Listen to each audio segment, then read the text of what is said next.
काँग्रेस नेते दिग्विजय सिंग आणि उद्धव ठाकरे यांच्या भेटीतील इनसाइड बातमी समोर. मुंबई महापालिका काँग्रेससोबत आघाडी करूनच ठाकरे बंधूंनी निवडणूक लढवावी.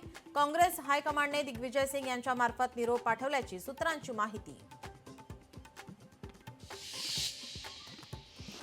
महायुती सरकारची आज वर्षपूर्ती. दुपारी 12 वाजता ताज प्रेसिडेंटमध्ये पत्रकार परिषद. मंत्री चंद्रशेखर बावनकुळे करणार संबोधित. 8 डिसेंबरला राज्याचे हिवाळी अधिवेशन. मात्र अद्याप विरोधी पक्षनेते पदाचा तिढा सुटला नाही. विधान परिषदेचे विरोधी पक्षनेते पदही रिक्त. दोन्ही पदांबाबत हिवाळी अधिवेशनात निर्णय घ्यावा, विरोधकांची मागणी. काही नगर परिषदा, नगरपंचायतींच्या निवडणुका ऐनवेळी पुढे. निवडणुका पुढे ढकलण्याच्या आदेशाला सुप्रीम कोर्टात आव्हान. आज तातडीची सुनावणी.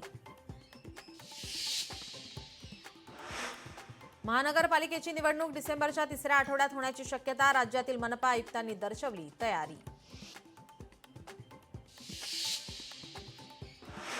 रशियाचे राष्ट्राध्यक्ष पुतीन भारत दौऱ्यावर. आज घेणार पंतप्रधान मोदींची भेट. आज दोन्ही देशांमध्ये होणार शिखर चर्चा.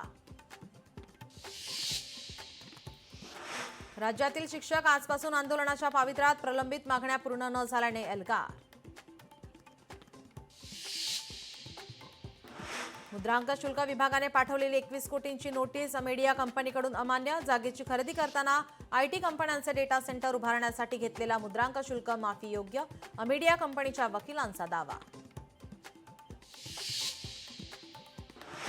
उपमुख्यमंत्री अजित पवारांचे पुत्र जय पवार यांचा आज विवाह सोहळा.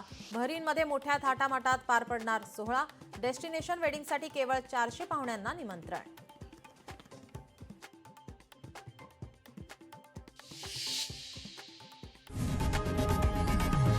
लोकशाही मराठी ऐका, पहा, जागरूक रहा.